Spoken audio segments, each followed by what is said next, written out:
आइए, राष्ट्रपति हम लोग पढ़ रहे थे पिछली क्लास में। राष्ट्रपति की योग्यता हम लोगों ने देख ली थी। ध्यान देंगे, 2 मिनट रिवाइज करते हुए आगे बढ़ते हैं। हम लोग एक टॉपिक पढ़ रहे हैं, राष्ट्रपति।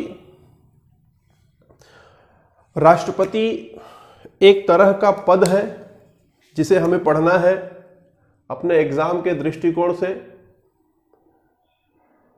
बोलता है कि दुनिया का कोई भी पद हो तो उस पद के बारे में कुल मिलाकर के हमें 6 जानकारी इकट्ठी कर लेनी होती है। अगर ये 6 जानकारियां हमें मिल जाए तो राष्ट्रपति के बारे में सब कुछ, या किसी भी पद के बारे में लगभग सब कुछ जान लिया जाता है।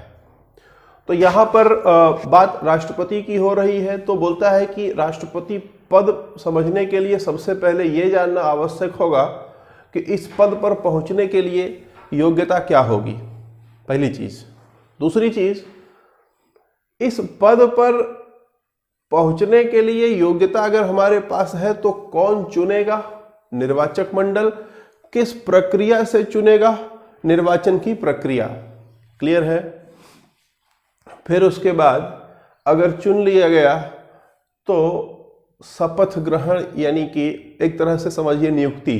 ठीक है, शपथ ग्रहण किसके सम्मुख लेगा? शपथ ले लेगा। ध्यान दें, व्यक्ति योग्य है, चुन लिया गया, शपथ ले लिया तो काम करेगा। काम करेगा तो उसके पास अधिकार होगा। क्लियर है? अच्छा, काम कर रहा है कोई इंसान तो काम करेगा तो उसे वेतन भी चाहिए होगा, तो वेतन भत्ता पढ़ेंगे। लेकिन अगर वो अपने अधिकारों का गलत इस्तेमाल करके गलत काम करेगा तो उसे उसके पद से हटा दिया जाएगा, यानी कि महाभियोग। तो कुल मिलाकर के आप ये देखिए 6 चीजें हमें पढ़नी है पूरे राष्ट्रपति में। 6 चीजें। क्लियर है? यही 6 चीजें, जिसमें से हम लोगों ने सबसे पहले शुरुआत किया था योग्यता की। तो पता चला था कि भारत के राष्ट्रपति निर्वाचित होने के लिए 4 तरह की योग्यता होनी चाहिए। नंबर 1, भारत का नागरिक हो। नंबर 2, पागल या दिवालिया ना हो, 35 साल की आयु पूरी कर चुका हो, और लाभ के पद पर ना हो, और लोकसभा का सदस्य निर्वाचित होने की योग्यता रखता हो। अगर ये चारों योग्यताएं हैं, याद करिए पिछली क्लास में मैंने आपको ये बताया था कि ये चारों योग्यताओं के आधार पर अगर चुनाव लड़ने की अनुमति दे दी जाए तो करोड़ों की संख्या में लोग फॉर्म फिलअप कर देंगे। ऐसी स्थिति में चुनाव करा पाना मुश्किल हो जाएगा, और जब ऐसी स्थिति उत्पन्न होगी तो वोट डालना, गिनती करना, सब कुछ कठिन हो जाएगा। कल मैंने बताया था आपको। क्लियर है? तो समस्या को दूर करने के लिए, हर कोई राष्ट्रपति के चुनाव में भाग न ले पाए, इसके लिए कुछ शर्तें भी लागू की जाती हैं कि आप इन योग्यताओं के साथ साथ आप कुछ शर्तों का पालन करिए, तभी आप चुनाव लड़ सकते हैं, अन्यथा आप चुनाव नहीं लड़ पाएंगे। क्लियर है? तो ये योग्यताएं हैं, पिछली क्लास में हो चुका था, इसके बारे में डिटेल में बताया गया है। अब बोलता है कि शर्तें क्या होंगी। तो बोलता है कि 50 प्रस्तावक, 50 अनुमोदक और 15,000 रुपए जमानत राशि भी आपको देनी पड़ेगी अगर आप चुनाव लड़ना चाहते हो। ये योग्यताएं होंगी। योग्यताओं के साथ साथ आप इन शर्तों को भी पूरा करो। क्लियर है? अब सवाल उठता है कि प्रस्तावक क्या होता है, अनुमोदक क्या होता है, जमानत राशि क्या होती है, और यहीं पर एक और कॉन्सेप्ट होता है, जमानत जब्तीकरण। आपने सुना होगा कि फला आदमी चुनाव लड़ा और उसका जमानत जब्त हो गया। तो क्या होता है उसको समझते हैं यहां पर। क्लियर है? तो सबसे पहले यहां पर प्रस्तावक समझेंगे। प्रस्तावक एक तरह से समझिए, अंग्रेजी में कहते हैं इसे प्रपोजर, हाँ, या इंट्रोड्यूसर कहते हैं। तो देखिए, प्रस्तावक जो पहचान करवाए, एक तरह से ऐसे समझिए,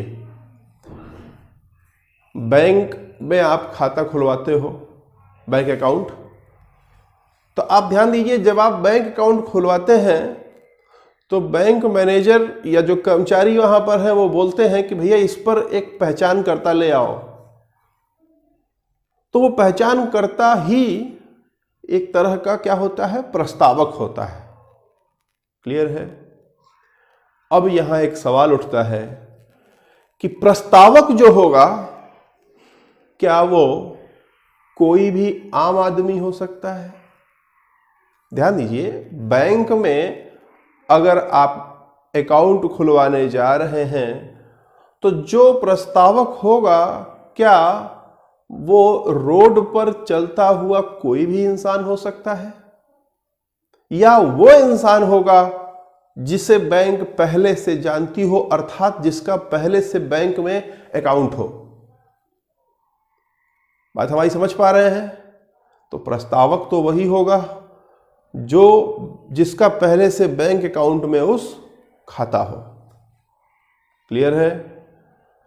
तो हमेशा ये बात ध्यान रखिए कि पहचान कराने वाला पहले से ही जिससे पहचान कराता है उसको जानता रहता है। कुछ यूं समझिए कि अगर आप किसी का पहचान हमसे कराने ले आए हैं, क्लियर है, तो आप एक ऐसे इंसान होंगे जिसको मैं भी जानता रहूंगा और जिसको वो भी जानता रहेगा जिसका आप प्रस्तावक बन करके आए हैं। क्लियर है? पॉइंट समझ में आ रहा है? तो ऐसा ही आदमी प्रस्तावक बनेगा जो पहले से जानता हो, यानी जिसका पहले से ही बैंक में अकाउंट हो। तो ये तो हो गया बैंक के संदर्भ में। यहां आते हैं, ध्यान दीजिएगा, पहले समझिए प्रस्तावक मतलब क्या होता है, तो पहचान करने वाला। अनुमोदक का मतलब क्या होता है, एक तरह से ये समझिए समर्थन करने वाला होता है, समर्थन करने वाला, समर्थन देने वाला। तो ये 50 अनुमोदक होंगे। क्लियर है? अनुमोदन करेंगे कि हाँ हम इनके समर्थन में हैं। क्लियर है? अब सवाल उठता है कि अनुमोदक क्या होता है। आपने बैंक से लोन लिया है कि नहीं? कोई बात नहीं, अगर नहीं लिया है तो भी ध्यान दीजिए कि जब आप मोबाइल पे तो लोन लिया होगा है। अच्छा देखिए, लोन जब आप लेने जाते हो तो बैंक वाला बोलता है कि हमें एक गारंटर चाहिए। जब आप खाता खुलवाने गए थे तो उसे क्या चाहिए था? प्रस्तावक, पहचानकर्ता। लेकिन जब आप लोन लेने जाओगे तो जैसे ही लोन मांगोगे बोलेगा एक गारंटर लाओ। तो गारंटर जो होता है एक तरह से वो समझिए अनुमोदक होता है। डिक्टो नहीं, लेकिन फिर भी समझिए वैसा ही होता है। तो अनुमोदक जो समर्थन करने वाला है। क्लियर है? अब ये दोनों ही वैसे इंसान होंगे जो चुनाव लड़ने जा रहा है उसको भी जानते होंगे, और जो चुनाव में वोट देगा या जो चुनाव कराएगा उसको भी जानते हैं। क्लियर है? और चुनाव जो करा रहा है वो इनको जानता रहेगा, प्रस्तावक और अनुमोदक को। ये कॉन्सेप्ट समझ पा रहे? जैसे बैंक जानती रहती है कि ये मेरा खाता धारक है, ये प्रस्तावक बन सकता है, वैसे ही प्रस्तावक और अनुमोदक को चुनाव कराने वाला जानता रहेगा। चुनाव कौन करा रहा है? निर्वाचन आयोग। क्लियर है? तो ध्यान दीजिएगा, ये प्रस्तावक और अनुमोदक लोग आम आदमी नहीं होते हैं। ये 50 प्रस्तावक और 50 अनुमोदक जो होते हैं वो राष्ट्रपति के चुनाव में जो लोग वोट देते हैं उन्हीं में से होने चाहिए। क्लियर है? निर्वाचक मंडल में से होने चाहिए। तो निर्वाचक मंडल में कौन कौन आता है? तो बोलता है लोकसभा, राज्यसभा, राज्यों की और केंद्र शासित प्रदेशों की विधानसभाओं के निर्वाचित सदस्य आते हैं। अभी मैं आगे आ रहा हूं, अभी डिस्कस करूंगा। पहले यहां पर देखिए कि पहचान कराने वाला सांसद और विधायक होगा। क्लियर है? 50-50-100 सांसद विधायक अगर इकट्ठा करना हो अपने पक्ष में तो क्या यह आसान काम है? बोलिए। 4-6-10 विधायकों के इधर उधर से तो देखिए मध्य प्रदेश में सरकार चली गई, कर्नाटक में सरकार चली गई, अब कहां 100 सांसद विधायक अपने पक्ष में करना है? तो क्या कोई आम आदमी ये जो योग्यता रख रहा है, इन योग्यताओं के आधार पर वो चुनाव लड़ लेगा? चुनाव लड़ना आसान होगा? तो ऐसी शर्त लगा दिया गया है कि बहुत कम लोग चुनाव लड़ पाएंगे। तो ये 4 योग्यताओं के साथ साथ ये 2 चीजें, पहली 50 प्रस्तावक, 50 अनुमोदक, और फिर बोलता है कि 15,000 रुपए जमानत राशि भी देनी पड़ेगी। डिपॉजिट जिसे कहा जाता है, 15,000 जमानत राशि। ठीक है, जमानत राशि के पीछे कॉन्सेप्ट क्या है और जमानत राशि में जब्तीकरण क्या होता है उसको समझिएगा। जमानत राशि बेसिकली यहां पर देखिए, सामान्य तौर पर जब आपसे पैसा कोई काम आप करने जाते हो और आपसे पैसा लिया जाता है तो उस चीज की फी ली जाती है, फीस ली जाती है। लेकिन यहां पर 15,000 रुपए में तो चुनाव तो होगा नहीं। तो सवाल उठता है कि ये 15,000 रुपया लिया क्यों जाता है? ठीक है, तो ध्यान दीजिए, नॉन सीरियस कैंडिडेट को बाहर करने के लिए 15,000 रुपए आज थोड़ा सा कम लग रहा है, लेकिन जब आजाद हुआ था देश या उसके कुछ समय बाद, आज के 20 साल 50 साल पहले 15,000 रुपए की कीमत रही होगी, है ना? ध्यान दीजिए, 15,000 रुपए जो जमानत राशि है, अगर कोई भी इंसान को 15,000 रुपए ऐसे ही देने को बोला जाए तो शायद ना दे। अगर वो सीरियस होगा किसी काम के लिए तभी वो 15,000 देगा, नहीं तो नहीं देगा। तो कैंडिडेट का सीरियसनेस चेक करने के लिए कि सीरियस है कि नहीं है, 15,000 रुपए उससे लिया जाता है। ठीक है, अब देखिए, ये मान लीजिए कि निर्वाचन आयोग है। ठीक है, ये निर्वाचन आयोग है। ये एक इंसान है जो चुनाव लड़ना चाहता है। क्लियर? जब ये चुनाव लड़ना चाहेगा तो इसके अधिकारियों के समक्ष या जिसको भी ये नियुक्त करेगा, चाहे वो आरबीआई को करे, चाहे वो किसी अधिकारी को करे, जैसे भी, इसके सम्मुख 50 प्रस्तावक, 50 अनुमोदक प्रस्तुत करना होगा और साथ में 15,000 रुपया भी इसको देना पड़ेगा इसको। ठीक है, ये 15,000 रुपया इसलिए लिया जाता है कि अगर कैंडिडेट नॉन सीरियस है तो वो छंट जाए, वो मतलब ना भरे। जाहिर सी बात है कि 15,000 रुपए कोई ऐसे ही थोड़ी नहीं दे देगा। अभी आप ही हैं, आपसे बोला जाए 15,000 रुपए दे दो किसी काम के लिए जिसके लिए आप सीरियस नहीं हैं, तो क्या आप देंगे? जाहिर सी बात है कि नहीं देंगे। तो ये 15,000 रुपए लगा दिया गया, तो जो सीरियस कैंडिडेट होंगे वही देंगे पैसा, बाकी लोग नहीं फॉर्म फिलअप करेंगे। क्लियर है? अब देखिए, यही 15,000 रुपए जमानत राशि कहलाती है और एक कॉन्सेप्ट है जमानत जब्तीकरण का, है ना? डिपॉजिट जो है वो जब्त कर लिया जाता है। ध्यान देंगे, ये जमानत जब्त कब किया जाता है उसके पीछे एक कॉन्सेप्ट है, समझिए। बेसिक चीज एकदम समझिए, ध्यान दीजिए कि मान लीजिए मेरे पास यही मेरी जमानत राशि, मेरे पास यही है कुल मिलाकर के। ठीक है, जमानत राशि और जमानत जब्तीकरण दोनों इस एग्जाम्पल से समझिए। मान लीजिए मेरे पास ये 2 पेन है। ठीक है, मेरे पास यही 2 पेन है मेरे पास टोटल।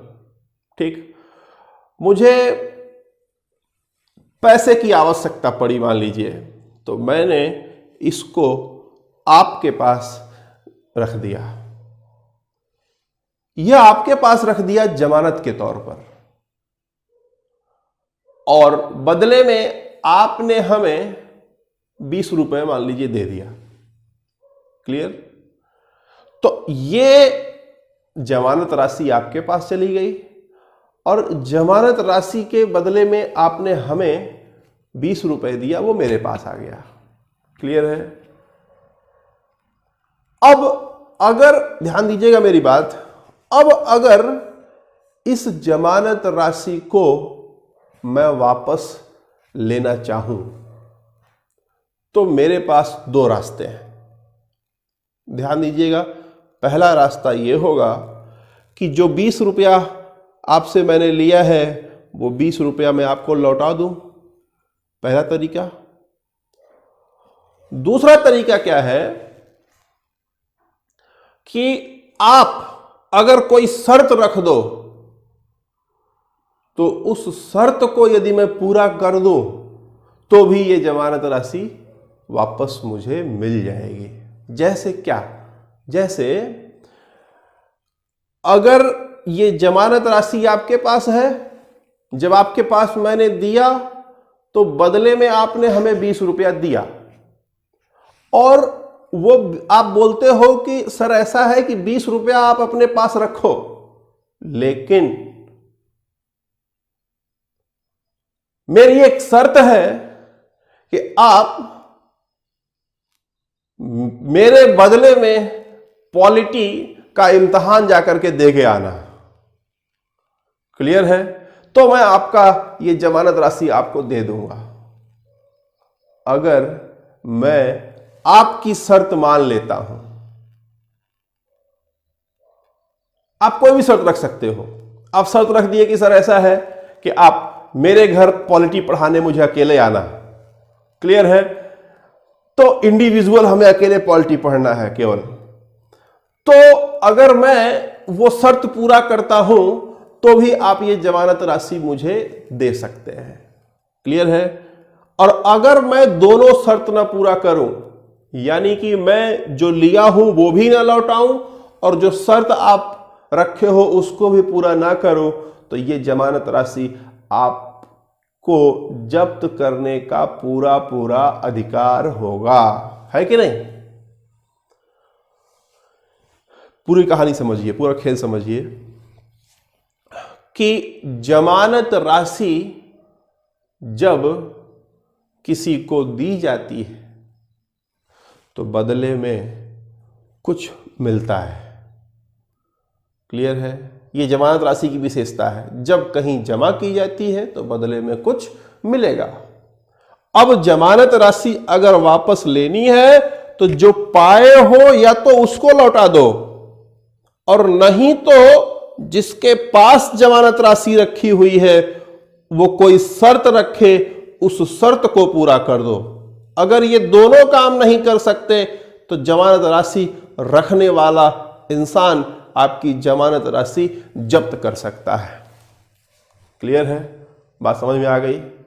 आइए समझते हैं यहां के कॉन्टेक्स्ट में, राष्ट्रपति के कॉन्टेक्स्ट में, राष्ट्रपति के परिप्रेक्ष्य में समझते हैं। ध्यान दीजिए, इसके संदर्भ में देखते हैं कि जब यह व्यक्ति चुनाव लड़ने जाता है तो पहले निर्वाचन आयोग के पास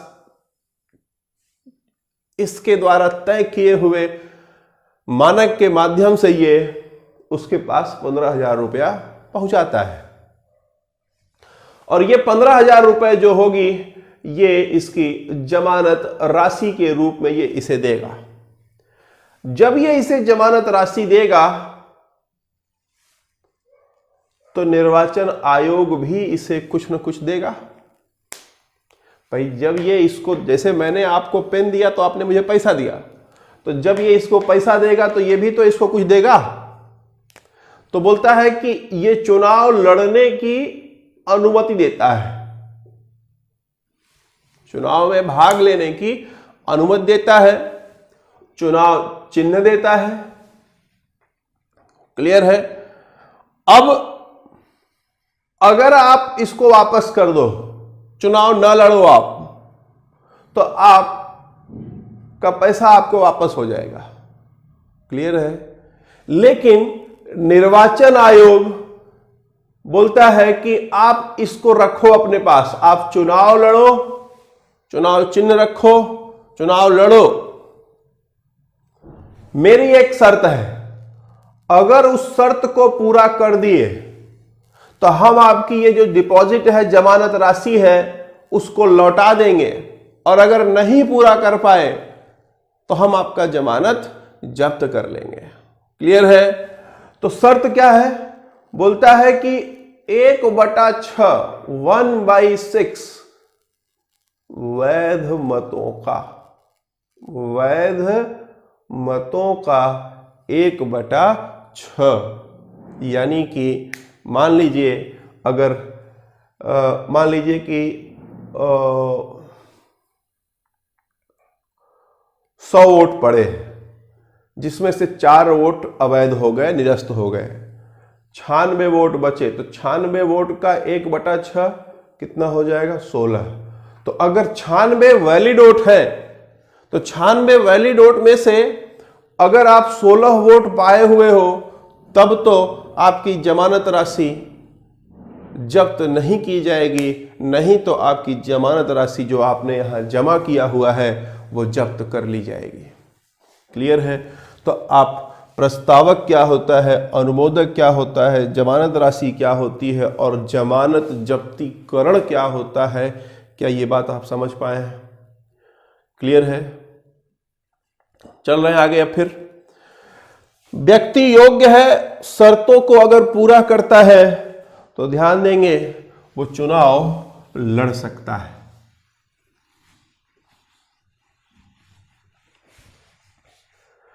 ध्यान दीजिएगा मेरी बात कि व्यक्ति अगर योग्य है, शर्तों को पूरा कर रहा है, तो चुनाव लड़ सकता है। तो अब अगला टारगेट क्या होगा? अगला टारगेट ये होगा कि कौन उसे चुनेगा, ये जानना, और उसके बाद जो चुनेगा वो किस प्रक्रिया के तहत चुनेगा, ये जानना भी आवश्यक है। क्लियर है? तो चुनेगा कौन, ध्यान दिया जाए। अच्छा, एक प्रश्न यहां पर उठता है कि अगर कोई एक आदमी प्रस्तावक है तो क्या वही अनुमोदक भी बन सकता है? पहला क्वेश्चन। और दूसरा क्वेश्चन कि क्या एक आदमी एक से अधिक लोगों का प्रस्तावक बन सकता है? जैसे मान लो हम चुनाव खड़े हो रहे हैं, चुनाव में, और कोई और चुनाव में खड़े हो रहा है, तो क्या कोई एक सांसद हमारा भी प्रस्तावक बन सकता है और दूसरे वाले का भी प्रस्तावक बन सकता है या नहीं? क्लियर है? ये दोनों क्वेश्चन का जवाब आप खोजिएगा, गूगल करिएगा, किताब में ढूंढिएगा। क्लियर है? और कमेंट सेक्शन में कमेंट करिएगा कि क्या हो सकता है। क्लियर? बात समझ में आ रही है? गूगल करके चाहे जैसे भी आप, हर कोई कमेंट करेगा सेक्शन में, मैं देखूंगा उसका जवाब, फिर मैं आपको जवाब दूंगा कमेंट सेक्शन में ही। तो ध्यान दीजिएगा, क्लास के बाद इसका जवाब दीजिएगा, अभी जवाब देने की जरूरत नहीं है, क्लास के बाद पूरा देख लीजिए वीडियो, उसके बाद ध्यान देंगे। निर्वाचक मंडल यानी कि कौन से लोग मिलकर के उसे चुनेंगे। तो ध्यान दीजिए, बोलता है कि लोकसभा, राज्यसभा और विधानसभा, विधानसभाओं में राज्यों की विधानसभा और केंद्र शासित प्रदेश, दिल्ली, पौंडीचेरी, अब जम्मू कश्मीर भी बन रहा है, तो जहां जहां यूनियन टेरिटरी है और विधानसभा है, ध्यान दीजिए, जो केंद्र शासित प्रदेश हैं वहां पर सामान्य तौर पर विधायक और मुख्यमंत्री नहीं होते हैं, लेकिन दिल्ली, पौंडीचेरी अपवाद है, अब एक और राज्य बन रहा है। क्लियर है? तो मेरे कहने का मतलब है कि ऐसे केंद्र शासित प्रदेश जहां पर विधायक होते हो वो विधायक, फिर विधानसभा जितने राज्य हैं उन राज्यों के विधायक, और लोकसभा तथा राज्यसभा के सांसद, लेकिन सब निर्वाचित होने चाहिए, चुने हुए नहीं, मनोनीत नहीं होने चाहिए, चुने हुए होने चाहिए। ध्यान दीजिए, मेरी बात समझिए। इधर देखिए, यहां पर एक सवाल उठता है कि मनोनीत लोग वोट क्यों नहीं करते हैं, निर्वाचित लोग ही क्यों वोट करते हैं। ध्यान दीजिएगा इसको। देखिए, कोई भी सभा आप ले लो, लोकसभा ले लो, राज्यसभा ले लो, कोई भी सभा ले लो या विधानसभा ले लो, तो उसमें दो तरह के सदस्य होते हैं, एक निर्वाचित होते हैं और दूसरे मनोनीत होते हैं। दोनों में अंतर क्या है, ध्यान दीजिए। पहला अंतर यह है कि जो मुख्य अंतर है, निर्वाचित चुनाव लड़के आता है जीत के, और मनोनीत किसी के द्वारा डायरेक्ट नियुक्त कर दिया जाता है। जैसे अगर किसी क्लास में आप पढ़ रहे हो, उस क्लास में अगर मॉनिटर बनाना हो तो दो तरीका है। 4 लोग इलेक्शन लड़ जाए, एक जीत जाए तो वो निर्वाचित कहलाएगा। लेकिन अगर टीचर पहुंचते ही बोले कल से फला आदमी आपका मॉनिटर है, तो वो क्या कहलाएगा, वो मनोनीत कहलाएगा। ठीक है, तो मनोनीत डायरेक्ट नियुक्त किया जाता है और निर्वाचित चुनाव लड़के जीत के आता है। क्लियर है। अब ध्यान दीजिए मेरी बात कि भारत जो है एक लोकतांत्रिक गणराज्य है। ठीक है, लोकतांत्रिक गणराज्य है, जहां पर किसी विशेष व्यक्ति के लिए आरक्षित नहीं रहेगा। किसी विशेष व्यक्ति, किसी विशेष इंसान या उसके लिए आरक्षित नहीं रहेगा, यानी हर इंसान को वहां पहुंचने का अधिकार होगा। बात समझ रहे हैं? इस कॉन्सेप्ट को हमेशा ध्यान रखिएगा, भी तभी आप समझ पाएंगे। तो अगर राष्ट्रपति का पद है, ये राष्ट्रपति का मान लो पद है, ये राष्ट्रपति का पद है, अगर इस पद पर पहुंचना है तो बोलता है कि भारत का कोई भी इंसान इस पद पर पहुंच सकता है।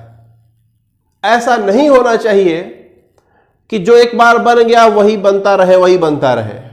क्लियर है। अब ध्यान दीजिए, जो मनोनीत होते हैं उनको यही मनोनीत करता है।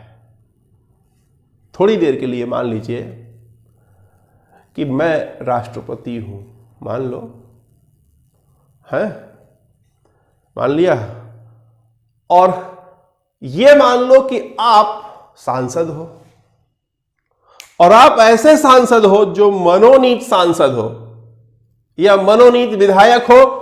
क्लियर है, मनोनीत सांसद मान लो, आप मनोनीत सांसद हो जिसे मैंने सांसद नियुक्त किया है। अब ध्यान दीजिएगा मेरी बात, अगर आप सांसद हैं, आपको सांसद मैंने नियुक्त किया है, तो ध्यान दीजिए, अगर अगला चुनाव में मैं फिर से इलेक्शन खड़ा होऊं, फिर से इलेक्शन में राष्ट्रपति का चुनाव लड़ूं, तो जिन जिन लोगों को मैंने मनोनीत किया है सांसद, उन लोगों का वोट हमें ही मिलेगा, ये कंफर्म है। क्योंकि मैं ऐसे लोगों को ही मनोनीत करूंगा जो हमारा समर्थन करें। क्लियर है। तो क्या होगा कि अगर एक आदमी राष्ट्रपति है और उसने जिसको मनोनीत किया है वो मत देने का अधिकार प्राप्त कर लेता है, तो दूसरा वाला जब बाद में फिर से इलेक्शन होगा और ये लड़ने जाएगा इससे, तो ये तो पहले ही जो है हार चुका रहेगा। क्यों हार चुका रहेगा? क्योंकि पहले से ही इसके पास ढेर सारे वोट बोनस में है। क्लियर है।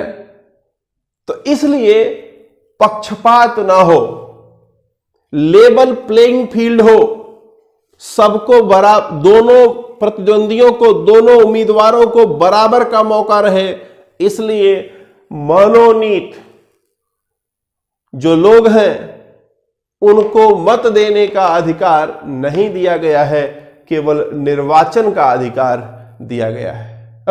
केवल निर्वाचित लोगों को मत देने का अधिकार दिया गया है। बात समझ में आ गई?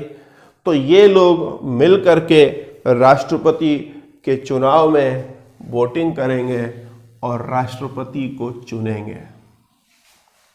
अब ध्यान दीजिए, क्लास का सबसे इंपॉर्टेंट सेगमेंट शुरू हो रहा है।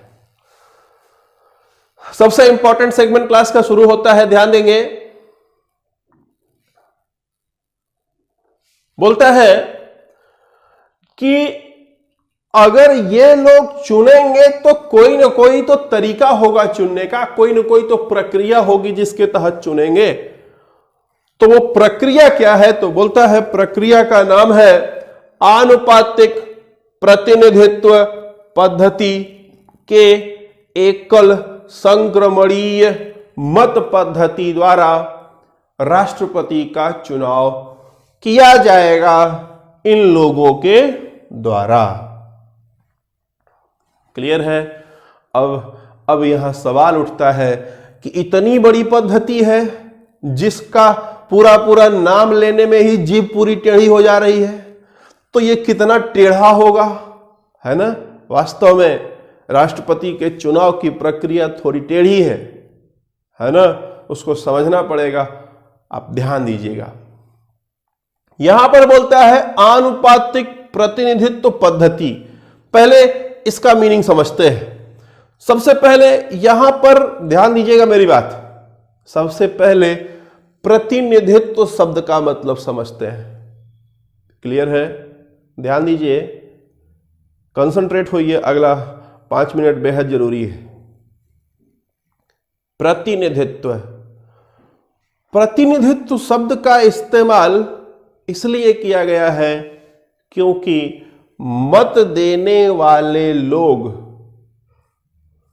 ये जो मत देने वाले लोग हैं, मतदाता, ये आम आदमी न होकर के जनता के प्रतिनिधि हैं। ये चारों, ये जो सांसद और विधायक हैं, ये जनता के प्रतिनिधि हैं। तो ध्यान दीजिए, चूंकि मत जनता का प्रतिनिधि देता है, इसलिए यहां पर प्रतिनिधित्व शब्द का इस्तेमाल किया गया है। क्लियर? चले आगे। अब देखिए अगला बिंदु, आनुपातिक शब्द का क्या मतलब है। मैं सेंटेंस बोल रहा हूं और कितने लोगों को समझ में आता है पहली बार में? कमेंट सेक्शन में आप करिएगा कि पहली बार में समझ आ गया था। ध्यान दीजिए, मैं बोल रहा हूं, सुनिए ध्यान से। बोलता है कि आनुपातिक शब्द का इस्तेमाल इसलिए किया गया है क्योंकि मतदाताओं का मत मूल्य एक नहीं होता है, बल्कि उस अनुपात में होता है, उस अनुपात में होता है जिस जनसंख्या का वो प्रतिनिधित्व करते हैं। जितने लोगों को पहली बार में समझ में आ गया है, कमेंट करिएगा जरूर, जिससे मैं समझ पाऊं। ध्यान दीजिए मेरी बात, जिसको नहीं समझ में आया है फिर से सुनिए। बोलता है कि प्रतिनिधित्व शब्द का इस्तेमाल इसलिए किया गया है क्योंकि वोट देने वाले लोग जनता के प्रतिनिधि हैं। अब बोलता है कि ये जो वोट देने वाले लोग हैं, इनका मत मूल्य एक नहीं होगा। कितना होगा? बोलता है अनुपात में होगा। किस अनुपात में? बोलता है जिस अनुपात में वो जनसंख्या का प्रतिनिधित्व कर रहे हैं। अभी भी नहीं समझ में आया तो एग्जाम्पल से समझिए। मान लीजिए एक गांव है, एक गांव में 1000 लोग रहते हैं और दूसरा गांव है, दूसरे गांव में 3000 लोग रहते हैं। एक गांव में 1000 2000 मान लो, एक गांव में 1000 या 1500 मान लो, एक गांव में 1000 रहते हैं, दूसरे गांव में 1500 रहते हैं। दोनों गांव में कोई ना कोई प्रॉब्लम चल रही है, ठीक है। अब मान लीजिए कि गांव जो ए है जहां पर 1000 लोग हैं और गांव बी है जहां पर 1500 लोग हैं, तो अपनी समस्या लेकर के अगर वो डिस्ट्रिक्ट मजिस्ट्रेट के पास गए तो ऐसा नहीं है कि यहां से 1000 और यहां से 1500 2500 लोग मिलकर के डीएम के ऑफिस में घुस जाएंगे, ऐसा नहीं होगा। क्या होगा, यहां से एक आदमी और यहां से एक आदमी, ये दोनों जाएंगे। क्लियर है, ये इनका प्रतिनिधि ये होगा और इन लोगों का प्रतिनिधि ये होगा। ये 1000 लोगों का प्रतिनिधि है और ये 1500 लोगों का प्रतिनिधि है। ये जहां साइन करेगा उसका मत मूल्य 1000 के बराबर होगा और ये जहां साइन करेगा उसका मत मूल्य 1500 के बराबर होगा। बात मेरी समझ पा रहे हैं कि नहीं? क्लियर हो गया? अनुपात का मतलब यही हुआ यहां पर कि मतदाता का जो मत मूल्य है, देखिए हम लोग जब वोट डालते हैं तो हम लोग का मत मूल्य एक होता है ना। प्रधान के चुनाव में, फिर उसके बाद बीडीसी के चुनाव में, फिर उसके बाद विधायक के चुनाव में, सांसद के चुनाव में हम लोग वोट डालते हैं तो हमारा मत मूल्य एक होता है। क्लियर है? लेकिन यहां बोलता है कि यहां जो मतदाता होगा उसका मत मूल्य एक नहीं होगा, बल्कि उस अनुपात में होगा जिस अनुपात में वह जनसंख्या का प्रतिनिधित्व कर रहा होगा। क्लियर है? बात समझ में आ गई? तो अगर यूपी के लोग हैं, यूपी के सांसद हैं तो उनका मत मूल्य अलग होगा, बिहार के सांसद हैं तो उनका मत मूल्य अलग होगा, तमिलनाडु के सांसद हैं तो उनका मत मूल्य अलग होगा। बात समझ में आ रहा है कि नहीं? क्लियर है? तो आनुपातिक प्रतिनिधित्व पद्धति समझ में आ गई, ये नाम क्यों दिया गया है। अब आगे बोलता है कि इस पद्धति के अंतर्गत एक और पद्धति है, एकल संक्रमणीय मत पद्धति। बोलता है इसके आधार पर चुनाव होगा। क्लियर है? तो इसमें क्या खास बात है उसको देखिए। इसमें क्या खास बात है एकल संक्रमणीय मत पद्धति में? तो बोलता है एकल संक्रमणीय मत पद्धति में जो सबसे ज्यादा मत पा रहा है, जरूरी नहीं कि वो विजेता हो जाए। विजेता बनने के लिए सबसे ज्यादा वोट पाना ही जरूरी नहीं है। बोलता है विजेता बनने के लिए 50% धन एक मत प्राप्त करेंगे तभी विजेता बनेंगे।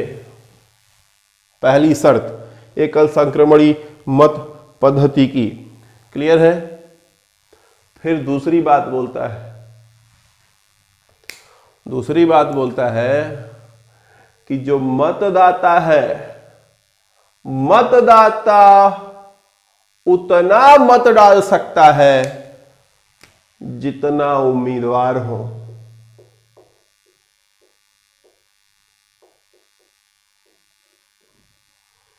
हम लोग केवल एक वोट डालते हैं। बोलता है यहां पर अगर इलेक्शन में 2 खड़े हैं तो 2 वोट डाल सकता है, 3 खड़े हैं तो 3 वोट डाल सकता है, 4 खड़े हैं तो 4 वोट डाल सकता है। जितने उम्मीदवार होंगे मतदाता के पास उतना वोट डालने का अधिकार होगा, चाहे तो सब डाले चाहे तो एक भी न डाले। क्लियर? अगला सबसे खतरनाक ये तीसरा बिंदु है। बोलता है कि जब मतगणना होगी तो मतगणना में जो सबसे कम मत प्राप्त करेगा, सबसे कम मत प्राप्त जो करेगा उसे मतगणना से बाहर कर दिया जाएगा, निकाल दिया जाएगा। केवल निकाला ही नहीं जाएगा, इसके द्वारा प्राप्त मतों को अन्य उम्मीदवारों में बांट दिया जाएगा। और अंत में बोलता है कि यह मतदान गुप्त होगा। कैसे होगा ये चीजें, खास करके ये और ये 2 बिंदु। मतदाता उतना मत डाल सकता है जितने उम्मीदवार होते हैं, पहला। और ये सबसे इंपॉर्टेंट पॉइंट कि सबसे कम मत प्राप्त करने वाले को मतगणना से बाहर कर दिया जाता है और उसके द्वारा प्राप्त मतों को अन्य लोगों में बांट दिया जाता है। क्लियर है? ये होगा कैसे, अगली क्लास में मैं आपको पढ़ाऊंगा। क्लियर है? ध्यान दीजिए मेरी बात कि आप इसको पढ़ चुके हैं या इसको देख चुके हैं। इसमें ये बिंदु केवल बच रहा है, इसको कल की क्लास में बताते हुए फिर हम इस पर आएंगे और इसको कल पढ़ाएंगे। क्लियर है? तो